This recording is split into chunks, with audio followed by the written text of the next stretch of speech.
नमस्कार साथियों, स्वागत है आपका माँ भारती पीजी कॉलेज की ऑनलाइन क्लासेस में। इस वीडियो में हम देखने वाले हैं BA part second, paper first, history, unit second, Mohammad bin Tughlaq की योजनाएं और उनकी असफलता के कारण। तो चलिए शुरू करते हैं। क्वेश्चन कुछ इस तरह से बन सकता है, मोहम्मद बिन तुगलक की योजनाओं पर एक आलोचनात्मक लेख लिखिए या तथा उसकी असफलता के क्या कारण थे। Write a critical note on the schemes of Muhammad bin Tughlaq. What were the causes of their failure? Mohammad bin Tughlaq को अनौपचारिक रूप से अध्ययन और अध्यापन के दौरान एमबीटी के नाम से भी संबोधित करते हैं। एमबीटी मोहम्मद बिन तुगलक।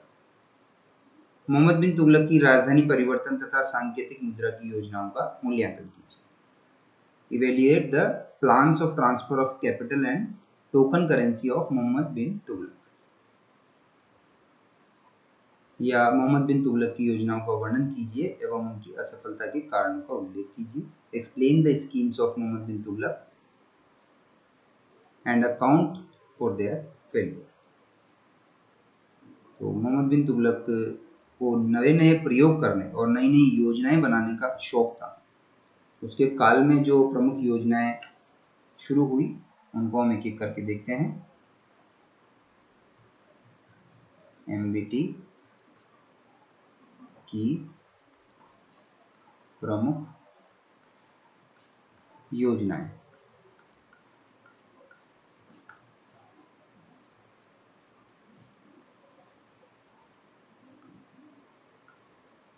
सबसे पहले दोआब, इनका कभी कभी वो कालक्रम भी पूछ लेता है कि सबसे पहले कौन सी योजना हुई, उसके बाद दोआब में कर वृद्धि, ये हुई उसकी 1326 और 1327 ईस्वी में। मोहम्मद बिन तुगलक ने दोआब में, जो गंगा यमुना के बीच का जो क्षेत्र था उसे दोआब कहा गया है। सामान्य रूप से दो नदियों के बीच में जो समतल मैदानी उपजाऊ प्रदेश होता है उसे दोआब कहा जाता है। तो मोहम्मद बिन तुगलक ने दोआब के करों में वृद्धि करने का निश्चय किया। अधिकांश इतिहासकारों के अनुसार यह कर वृद्धि 5 से 10% थी। ज्यादातर इतिहासकार ये बताते हैं कि ये वृद्धि 5 से 10% थी। सुल्तान ने बढ़े हुए करों को कठोरतापूर्वक वसूल करने के आदेश दिए और इसी समय दोआब में भीषण अकाल पड़ गया, परंतु राजस्व कर्मचारियों ने कर वसूल करने का कार्य जारी रखा और लोगों पर अत्याचार किया। बाद में सुल्तान ने किसानों को हल, बीज, पशु आदि खरीदने के लिए ऋण दिया तथा कुएं, तालाब आदि खुदवाए, परंतु इनसे कोई विशेष लाभ नहीं हुआ क्योंकि ये सहायता कार्य बहुत देर से शुरू किए गए। इस प्रकार दोआब में कर वृद्धि की योजना असफल हो गई और इसके फलस्वरूप हजारों किसान उजड़ गए, बर्बाद हो गए। राज्य को बहुत आर्थिक हानि उठानी पड़ी और इससे सुल्तान की बहुत बदनामी हुई। सुल्तान का यह दोष था कि उसने दोआब में करों में वृद्धि ऐसे समय पर की जब दोआब में भीषण अकाल फैला हुआ था। इसके अतिरिक्त सुल्तान ने अकाल पड़ते ही बढ़े हुए कर नहीं हटाए तथा पीड़ित लोगों की सहायता के लिए तुरंत आवश्यक कदम नहीं उठाए। ये इसकी दोआब में वृद्धि रही।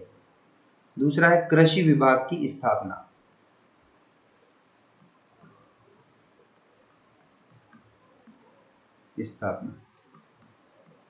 कृषि विभाग का नाम इसने रखा दीवान ए कोही। ये कृषि विभाग का नाम इसने रखा दीवान ए कोही। तो दीवान ए कोही की स्थापना किसने की? मोहम्मद बिन तुगलक ने। और दीवान ए कोही क्या था? ये मोहम्मद बिन तुगलक के द्वारा स्थापित किया गया कृषि विभाग था।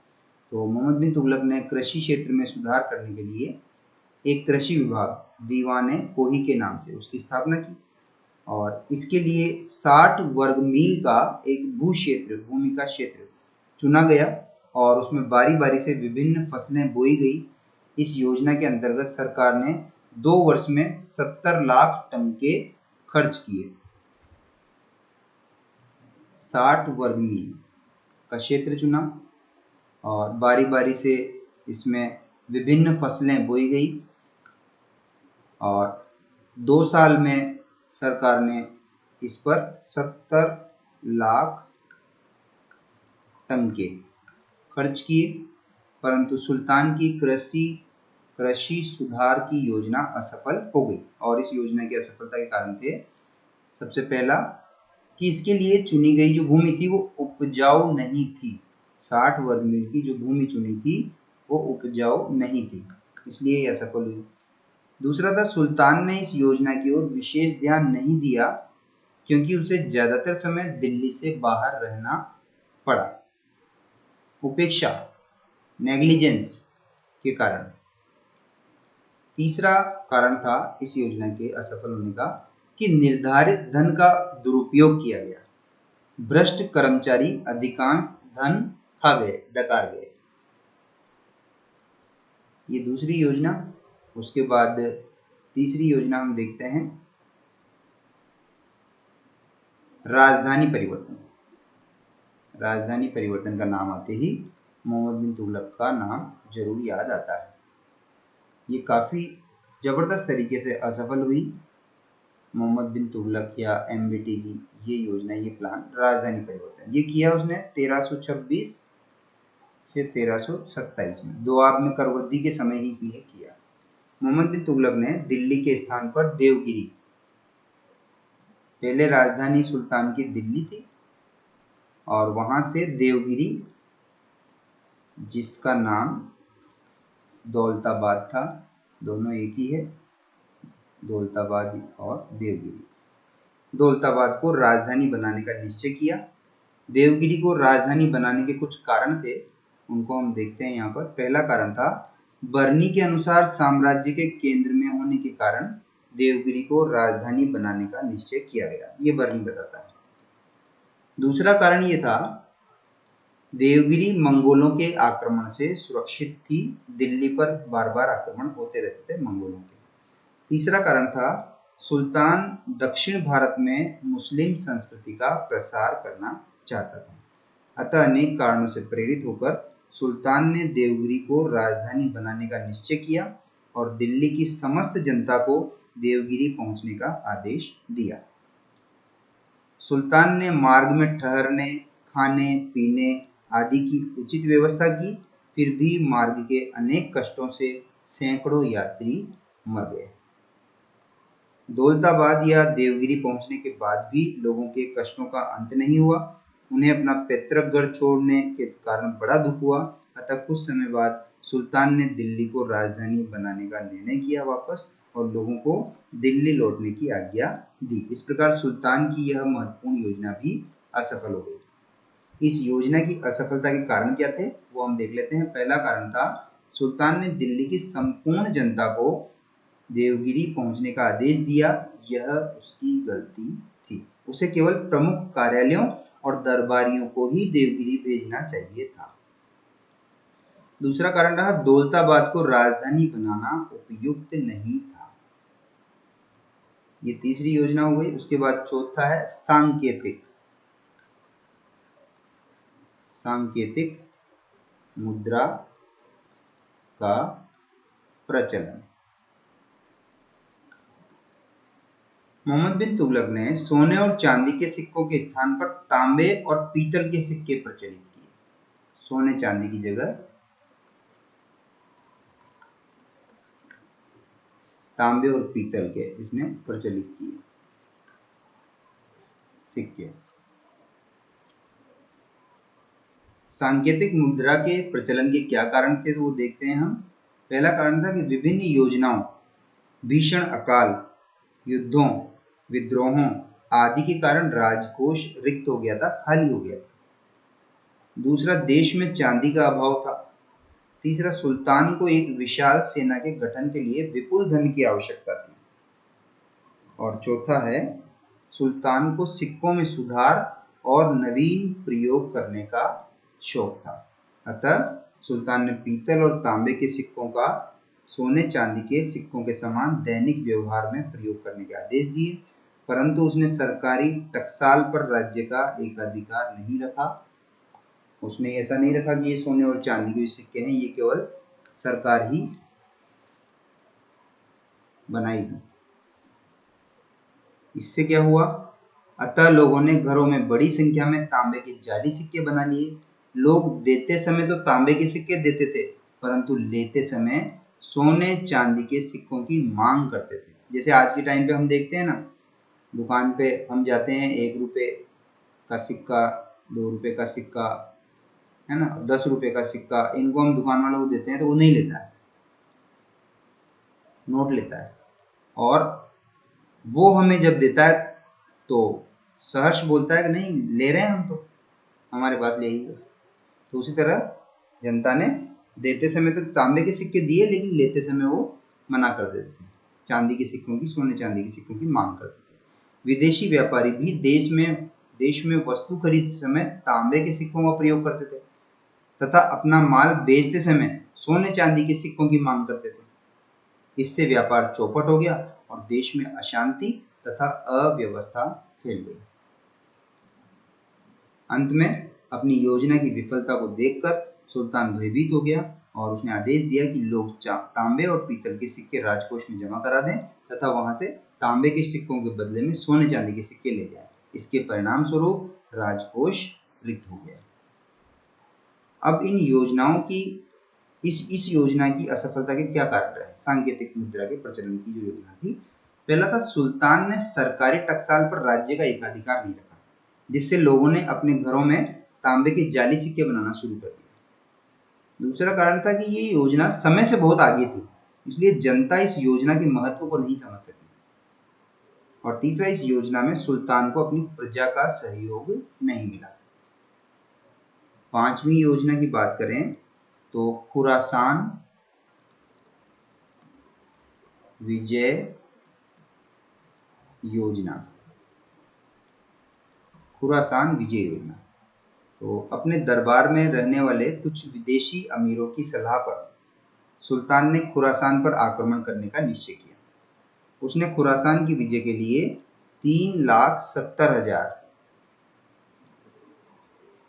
सैनिकों की एक विशाल सेना तैयार की और उसे एक वर्ष का एडवांस वेतन दे दिया, अग्रिम वेतन भी दे दिया। परंतु यह योजना लागू नहीं की जा सकी और इस सेना को भंग कर दिया गया और इस योजना के कारण राज्य को काफी आर्थिक हानि उठानी पड़ी, क्योंकि युद्ध ही नहीं हुआ। युद्ध होता तो वहां से लूट लेता वो, या वहां से जीत लेता धन को, ताकि वो जो सैनिकों को वेतन दिया है वो उससे ज्यादा धन मिल जाता। सुल्तान की काफी बदनामी हुई और इस योजना का परित्याग करने का कारण यह था कि मध्य एशिया की राजनीतिक स्थिति काफी बदल चुकी थी और अब वहां सेना भेजना खतरनाक हो सकता था। छठा जो योजना थी वो था कराजिल या कराजल अभियान।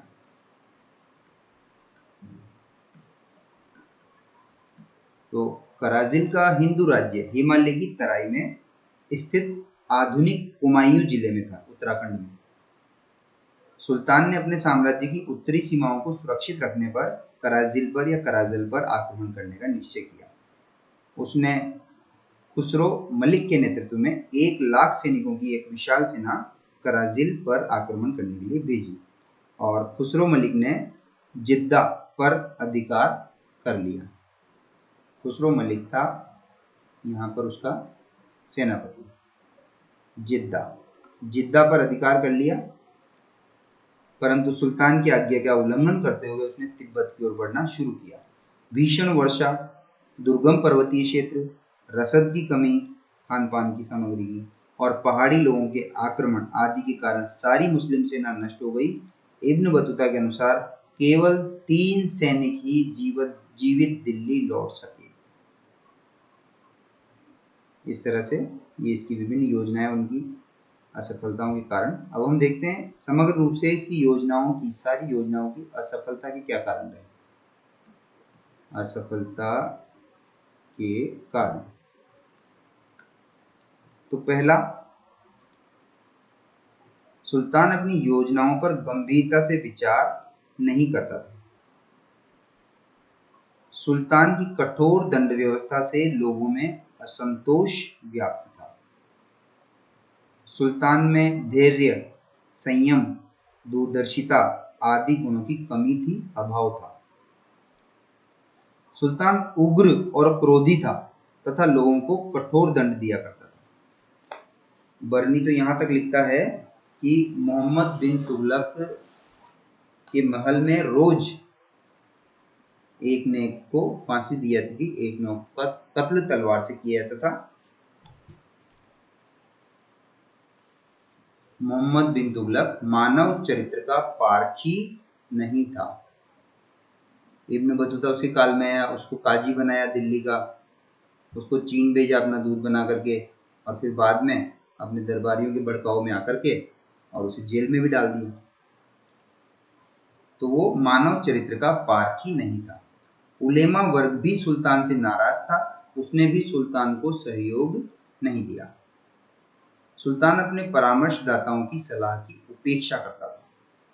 सुल्तान को अपनी योजनाओं में अपनी प्रजा का सहयोग प्राप्त नहीं हुआ, और सुल्तान की योजनाएं उस समय से बहुत आगे थी, और इससे लोग उसकी योजनाओं के महत्व को नहीं समझ सके। उसके अलावा प्रतिकूल परिस्थितियां भी इसके लिए जिम्मेदार थी। जैसे उसने दोआब में कर लगाया तो उसी टाइम पर भीषण अकाल पड़ गया। दूसरा, कराजिल अभियान के समय भीषण वर्षा हुई, पर्वतीय मार्गों की कठिनाइयां आदि के कारण शाही सेना को भीषण विनाश लीला का सामना करना पड़ा। इसके अलावा विदेशी अमीरों द्वारा विश्वासघात। यद्यपि मोहम्मद बिन तुगलक ने विदेशी अमीरों के साथ अच्छा व्यवहार किया, उन्हें अपने दरबार में संरक्षण दिया तथा उन्हें उच्च पदों पर नियुक्त किया है, परंतु ये अमीर विश्वासघाती सिद्ध हुए। उन्होंने अवसर पाकर विद्रोह का झंडा खड़ा किया तथा सुल्तान को हानि पहुंचाने का प्रयास किया। अब अगला देखें तो मोहम्मद बिन तुगलक के चरित्र का मूल्यांकन कीजिए। तो इतिहासकार अलग अलग बताते हैं। Doctor A.L. Srivastava, Ashirvadi Lal Srivastava, doctor V.A. Smith, Edward Thomas, ये मोहम्मद बिन तुगलक विरोधी तत्वों का मिश्रण था ऐसे कहते हैं। बर्नी और इब्न बतूता ने भी अपने विवरणों में मोहम्मद बिन तुगलक के विरोधी गुणों का उल्लेख किया है। डॉक्टर आशीर्वादी लाल श्रीवास्तव लिखते हैं कि मोहम्मद बिन तुगलक में विरोधी गुण विद्यमान थे, उनका प्राकट्य एक ही समय में और साथ में हुआ, और ये गुण जीवन पर्यंत उसके चरित्र का अंग बने रहे। इसके अलावा डॉक्टर ईश्वरी प्रसाद, डॉक्टर मेहंदी हुसैन और प्रोफेसर निजामी ये बात नहीं मानते हैं कि विरोधी गुणों का मिश्रण था। ये बात ये लोग नहीं मानते हैं। डॉक्टर ईश्वरी प्रसाद, डॉक्टर मेहंदी हुसैन और प्रोफेसर निजामी ये कहते हैं कि मोहम्मद बिन तुगलक के विरोधी गुण उसके जीवन के विभिन्न अवसरों पर प्रकट हुए, उसके लिए स्पष्ट कारण भी थे, इसलिए विरोधी तत्वों का मिश्रण नहीं कह सकते उसको। इसके अलावा कुछ गुण और हैं, जैसे वो उच्च कोटि का विद्वान था। अरबी, फारसी, गणित, नक्षत्र विद्या, चिकित्सा शास्त्र, तर्कशास्त्र, भौतिक शास्त्र, दर्शन आदि का अच्छा ज्ञान था। बुद्धि तीव्र और कुशाग्र थी। विद्वानों और साहित्यकारों का संरक्षक था। लेखन तथा वार्तालाप की कला में निपुण था। ललित कलाओं और विशेषकर संगीत कला में उसे अधिक रुचि थी। वह उदार तथा दानशील था।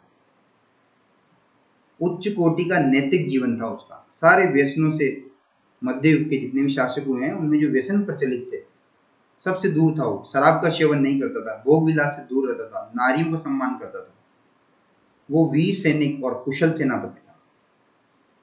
सुल्तान बनने से पहले उसने वारंगल पर विजय प्राप्त की, और सुल्तान बनने के बाद भी अनेक युद्ध लड़े, युद्ध कौशल का परिचय दिया, अपने शासनकाल में हुए अनेक विद्रोहों को दबाया। न्यायप्रिय था, तो न्यायाधीश के रूप में न्याय करता था। अपराधी पाए जाने पर बड़े से बड़े अधिकारी को भी दंड देता था, भेदभाव नहीं करता था। अपने विरुद्ध भी मुकदमा चलाने की अनुमति देता था। वो धर्मपरायण मुसलमान था। इस्लाम के धर्म के नियमों का पालन करता था। प्रतिदिन 5 टाइम की नमाज पढ़ता था। नियम पूर्वक रोजा रखता था। धर्मांध नहीं था। हिंदुओं के प्रति सहिष्णुता पूर्वक व्यवहार करता था। उलेमा वर्ग को राजनीति में हस्तक्षेप करने की अनुमति नहीं देता था, और अपराधी पाए जाने पर वह उलेमा वर्ग को भी दंडित करता था। प्रजा का हितैषी था। दानशालाओं का, अस्पतालों का निर्माण करवाया। गरीबों, पीड़ितों आदि को उदारता पूर्वक आर्थिक सहायता दी। इसके अलावा ये तो गुण हुए। उसके अलावा अवगुण की बात करें तो वो एक असफल शासक था। दृढ़ निश्चय, धैर्य, संयम, विवेक, बुद्धि, दूरदर्शिता इनका उसमें अभाव था। उग्र और क्रोधी था। क्रोधावेश में वो लोगों को कठोर दंड देता था, साधारण अपराधों पर भी वो कठोर दंड देता था। बर्नी ने तो यहाँ तक लिखा है कि कोई दिन अथवा सप्ताह व्यतीत नहीं होता था जबकि अनेक मुसलमानों की हत्या न कराई जाती हो और सुल्तान के महल के द्वार के सामने रक्त की नदी न बहती हो। जिद्दी था, घमंडी और उतावला था। गलती का अनुभव होने पर भी अपनी हट नहीं छोड़ता था। हठी था, निर्मम था, धुन का पक्का था। किसी कार्य को करने की अगर धुन सवार हो जाती थी तो वो उस कार्य को करता ही था, चाहे कितना ही कष्ट उठाना पड़े। इस तरह से मोहम्मद बिन तुगलक के चरित्र एवं व्यक्तित्व का अध्ययन करने के बाद हम इस निष्कर्ष पर पहुंचते हैं कि वह विरोधी तत्वों या गुणों का मिश्रण था। वह एक ओर तो वह उदार था, दयालु, विनम्र, दानशील, न्यायप्रिय और उच्च कोटि का विद्वान था, तो दूसरी ओर वह क्रूर, क्रोधी, जिद्दी, घमंडी, मूर्ख और कठोर भी था। एक ओर वह विनम्र था तो दूसरी ओर अत्यधिक अहंकारी भी था। साधारणतया वह अत्यधिक उदार था, परंतु कभी कभी पूर्ण रूप से संकीर्ण हृदय हो जाता था। साधारणतया वह बहुत दयालु और न्यायप्रिय था, किंतु कभी कभी जब उसको क्रोध आता था तब वह एक अत्यंत क्रूर और अत्याचारी शासक की भांति व्यवहार करता था। इस तरह से इस वीडियो में इतना ही। मिलते हैं अगले वीडियो में। धन्यवाद।